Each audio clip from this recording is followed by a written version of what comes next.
Skål. C'est bon là hein. C'est bon, Eh, tout c'est tient moi bien. Ragnar.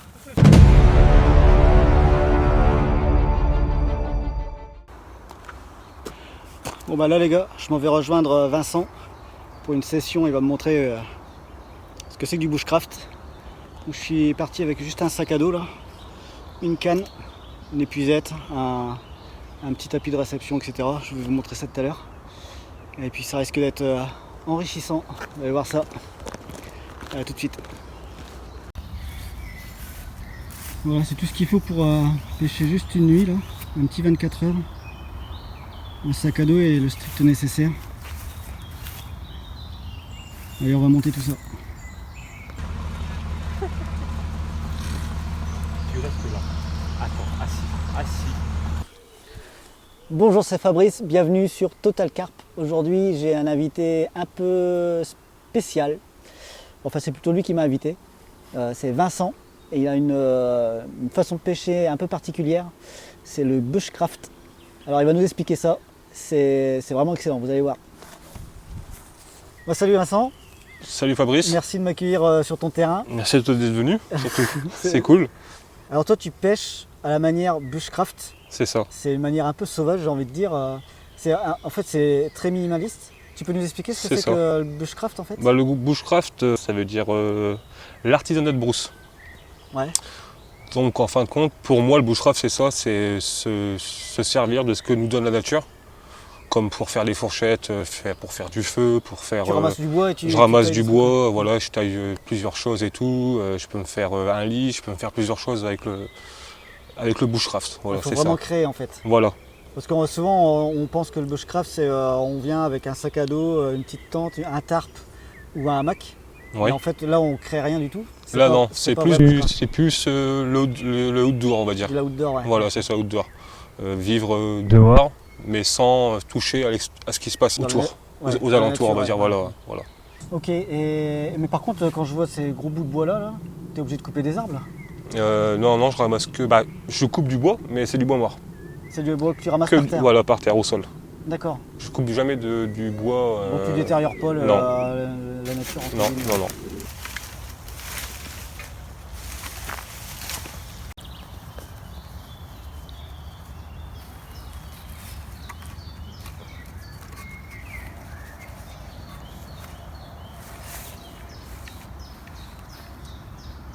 Parfait.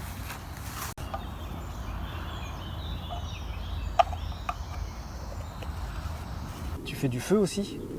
Alors Oui. le feu au sol, ça crame une grande zone, ça tue la végétation. C'est ça. Par contre, alors du coup, toi, tu fais du feu quand même parce que ça fait partie du bushcraft. Ouais. Mais tu as trouvé une combine. Oui. Tu peux nous raconter? Je voulais pas me trimballer avec du barbecue, un barbecue ou quoi qu'est-ce, et du coup j'ai eu l'idée avec un couvercle en aluminium d'une gamelle. D'accord. Et ça fait 2 ans que je mets le feu là-dedans et ça va très bien comme ça. Surélevé du sol. Surélevé du sol avec des sardines ou alors du bois en pointe, taillé en pointe et enfoncé dans le sol. Ok. Ouais, ingénieux. Et puis au moins, tu respectes Voilà. à 100% On peut rien la me dire, on nature. peut pas dire le feu, le sol est interdit, je dirais il n'est pas au sol, vu qu'il est surélevé. Voilà. Excellent. Un peu comme un barbecue en fait. C'est ça, Ok, mais maison. Voilà. d'accord. Bon, attention, j'ai essayé d'allumer un feu avec ça que Vincent m'a offert. C'est pas gagné. Je suis pas doué. Comment ça? Là-dessus. Allume ça, ouais. Allume ça. Prends bien appui ça. Si tu peux te bloquer avec ton pied. Vas-y. Hop. Voilà. Oh, Pousse-toi, bébé. on va rien voir. Tiens, En fait, bébé. faut que j'allume ça. Tiens là. Donc ça, c'est du... Tu m'as dit c'est quoi ça? C'est de l'écorce de bouleau. Écorce de bouleau. Non, si tu veux, le mieux c'est de faire pose ça là, comme ça. Ouais. Tu prends appui, c'est mieux. Évite d'aller.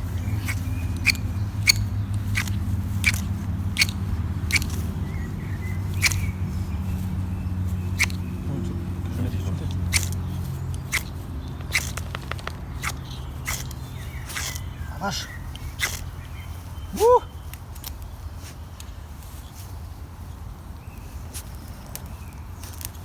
Ah, c'est propre. Et comment ça t'est venu toi de pêcher en mode bushcraft? Je pêchais la carpe de manière classique, baie de chair, bibi, level chair, duvet, tout ça, quoi. Grand confort. Grand confort, au bord de l'eau. Au fil du temps, ça a commencé à me saouler de tout transporter. Ouais. Trop de matériel, fallait acheter un chariot, fallait acheter ceci, fallait acheter cela. Parce qu'en plus, tu as des secteurs de pêche où Voilà. il faut crapahuter. Voilà, il faut marcher et quand il y a vraiment trop de matériel, c'est impossible. Surtout quand les véhicules sont interdits, comme ici sur les berges des canaux, c'est interdit, donc il faut marcher. Et quand il y a vraiment trop de matériel, c'est pénible. C'est insupportable. Ça donne Voilà, c'est insupportable. Donc du coup, même avec l'armée, les randonnées, tout ça, j'aime bien. Et je me suis dit, il faut que je change. Toi, t'as un passé militaire. Voilà, c'est ça. Il faut que je change ma méthode de pêche, m'adapter par rapport à la nature. Et c'est ce que je fais et c'est ce que j'aime. Ouais, c'est excellent. En fait. Je retournerai plus dans un bibi. Ouais, oui, c'est fini. Ouais. Parce que ça, en fait, c'est largement suffisant en fin de compte. Bah, c'est un bibi, mais maison. Maison, voilà. Un bibi maison. Bibi maison. C'est ça, bibi maison. Juste avec un tarp, puis voilà. Ouais. C'est excellent. Du cordage et puis c'est bon.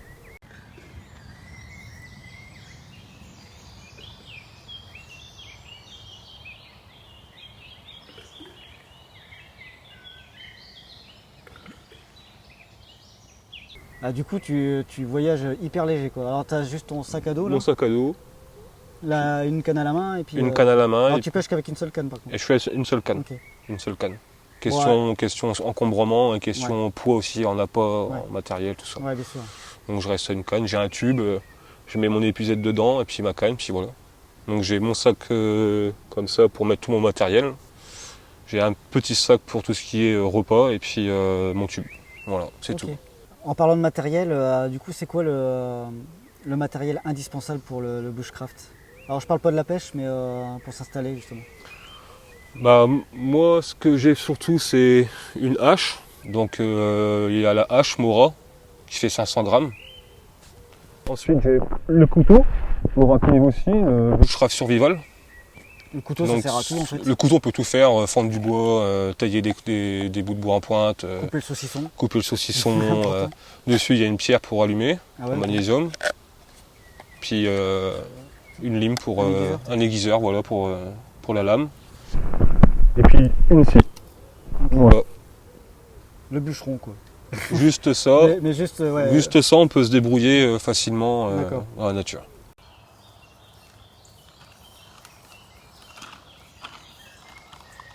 Et niveau alimentation, l'alimentation et l'eau, tu fais comment? Bah, en alimentation, l'eau, j'ai un purificateur d'eau, Catadine.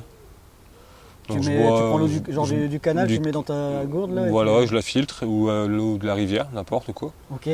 Je la filtre, je la fais rebouillir derrière 3 minutes. Pour être sûr vraiment que tout microbe est détruit. D'accord, du coup tu te promènes pas avec des litres d'eau? Non. Parce que là, c'est très rare, c'est très rare que je prenne de l'eau, on va dire en bouteille. Ça c'est super lourd, ouais.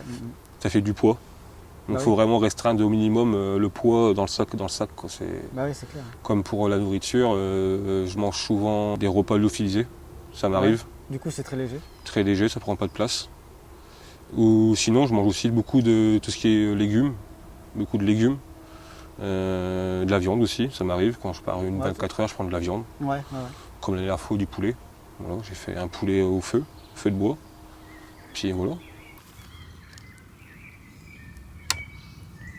Vas-y Jeanne, monte sur la grille.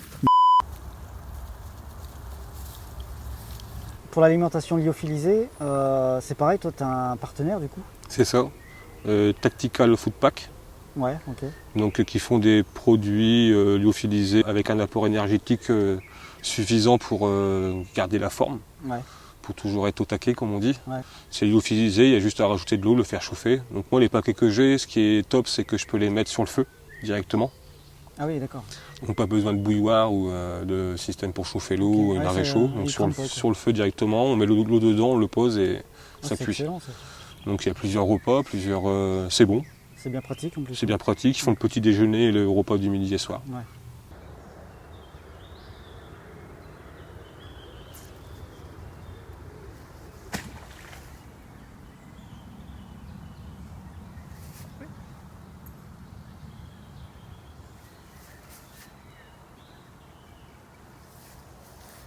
Tu as un compte Facebook? C'est ça. Qui s'appelle. C'est une page Facebook d'ailleurs? J'ai un blog, c'est ça, un blog Facebook, Wild Bushcraft et Carp Fishing. Ok. Donc c'est là où je mets toutes mes photos et vidéos quand je sors. D'accord. Et du coup, il y a des marques qui t'ont repéré, quoi. C'est ça. Pêcheur extrême, par exemple. Ouais. Donc lui, c'est vraiment mon gros partenaire pour l'extrême, on va Ouais. dire. Ouais. Pour la pêche aussi. On salue Yann. Yann, voilà, merci à toi. Tout son matériel, je l'ai chez lui. Donc tout ce qui est sac à dos, duvet, tapis de sol, les sauces souples. Donc tout le matériel, je l'ai chez lui. J'ai aussi des appâts, il fait des bouillettes, de bonnes bouillettes. Les bouillettes carnées sont très bonnes, elles diffusent très bien et tout. Je pêche avec, en espérant faire du fiche. Mon rack-nive aussi pour tout ce qui est couteau, couteaux, surtout les couteaux à sculpter. Donc voilà. Ok, bon, c'est bien, c'est excellent. Il y en a certains qui vont vouloir faire comme toi là. Alors il y en a beaucoup qui font déjà avec des hamacs et tout ça, mais on l'a dit tout à l'heure, c'est pas vraiment du bushcraft. Mais quel conseil de précaution de sécurité toi tu donnerais pour celui qui veut se lancer dans le pur bushcraft? Avoir un kit de soin. Ouais, parce qu'on Vu qu'on manipule beaucoup de couteaux, de la scie, une hache, avec une hache par exemple on porte des gants. Ouais. C'est le mieux. Ouais, une trousse de soins avec des pansements, des bandages, des produits antiseptiques, voilà, une trousse complète pour vraiment au cas où on s'ouvre le doigt, on se met un coup de hache par accident. Ouais, ça peut toujours arriver. Ouais, bien sûr. Même se couper le doigt en faisant la sculpture pour faire une fourchette, c'est tout bête. Ouais. Au moins on est sûr déjà d'avoir un produit antiseptique et un pansement pour tout de suite se soigner pour éviter des infections par exemple. D'accord.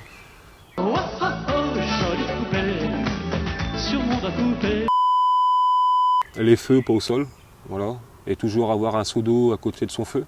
Au cas où si le feu part tout de suite, c'est jamais l'été, hein.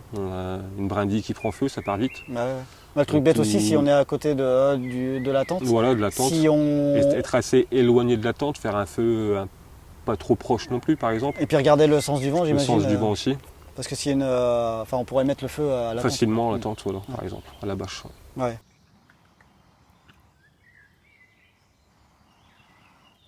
D'après toi, en tant que pratiquant, là, c'est quoi les avantages et les inconvénients de ce mode de pêche là? Pour moi, l'avantage, c'est d'être dehors déjà, proche de la nature.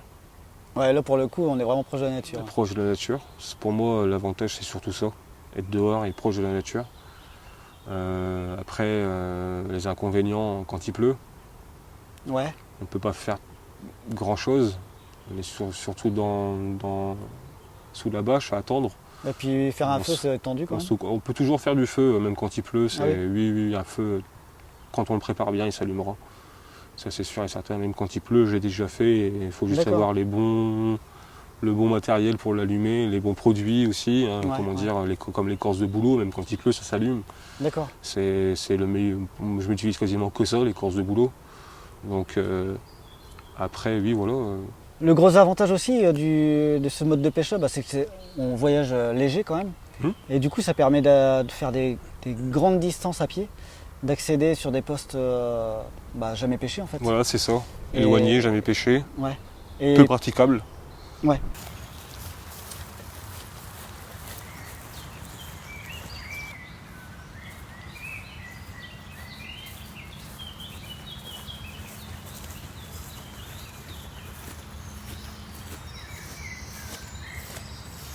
Et t'as moyen toi de partir plusieurs jours juste avec un sac à dos et... Là, oui, comme là, je prépare un petit road trip au mois de juillet. Ah oui, tu m'en avais parlé, ouais. Donc à partir du 5 juillet jusqu'au 12 juillet, si tout se passe bien, sur une semaine. D'accord, complètement en autonomie quoi. En autonomie, totale. Donc en nourriture, en eau et en courant, en électricité. Pour le portable, là, tout ça et tout. Donc je serai en autonomie totale pour une semaine sur les berges. Excellent, c'est une vraie aventure ça. Donc je vais partir du 5 juillet, je vais commencer mon road sur une rivière. Le lendemain je repartirai, je longerai le canal juste derrière sur une quinzaine de kilomètres à pied pour ensuite rejoindre un autre village et y pêcher aussi une nuit et repartir le lendemain pour récupérer de la nourriture et puis quand même des appâts aussi pour la pêche. Il faut quand même. Je peux pas tout prendre non plus dans mon sac, malheureusement. Pour une semaine, c'est tendu. Quoi. Et après, je repars, quand je suis rechargé, je repars sur une autre zone de pêche, pareil, sur entre 10 et 15 km à peu près. Ok. En espérant toucher du fiche. Et, je ferai énormément de vidéos, surtout des lives de nuit. Ouais. Parce que je compte me déplacer de nuit sur les berges du canal. Donc ça risque d'être un peu marrant, on va dire. Je crois que j'ai bien rigolé aussi. Je vais prendre mon chien sera là aussi pour la semaine. Donc, ouais, parce que sinon toi tu pars tout seul là. Sinon c'est tout seul. D'accord. Les 3/4 du temps c'est tout seul, on va dire. Ok. Bon bah, c'est excellent, on va suivre ça. Tu mettras les vidéos sur YouTube? YouTube, Facebook, sur Twitch aussi. Ah, Twitch aussi, ouais. Aussi. D'accord. C'est Vince Wild sur Twitch. Donc Ok. pour l'instant il n'y a rien. Je l'ai fait il y a une semaine, le compte. Ok. Sur YouTube, c'est Wild and Bushcraft et Carp Fishing. Et pareil sur Facebook. Ok, ça marche. Voilà. Donc n'hésitez pas évidemment à vous abonner et actionner la petite cloche pour recevoir les notifications dès que les vidéos sortent de... Dès qu'elles sont remises. Ouais, donc, dès qu'il les met sur YouTube, bah, vous serez au courant et on pourra suivre ton Mon périple. trip, voilà. Voilà. Bon, ça va être excellent. Ouais. Moi j'ai hâte de voir ça en tout cas. Bah merci, j'ai hâte de le faire. Ouais, j'imagine, ouais.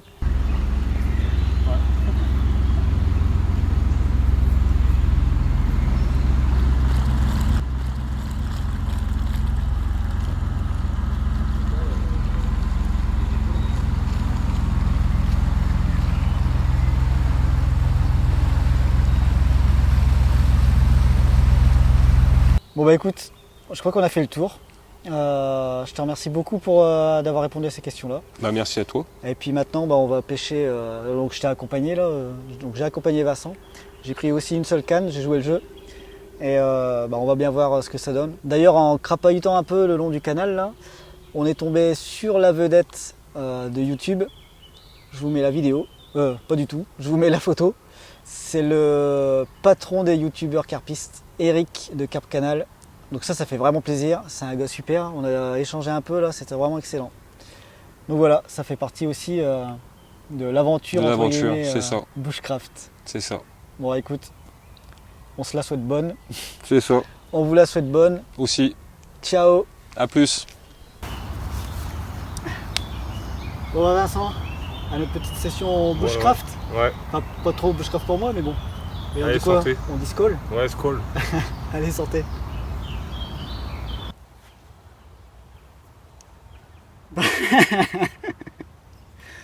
Bon là les cheveux ont poussé, là ça fait trop longtemps que j'attends un départ. Qu'est-ce que tu conseillerais toi au niveau... Non c'est pas ça que je voulais dire. Ouais. Qu'est-ce que tu conseillerais toi au niveau précaution et sécurité pour ceux qui veulent faire vraiment du bushcraft comme toi tu le fais? Ouais, là, attends, ouais. Je t'ai niqué. Ouais, tu m'as niqué.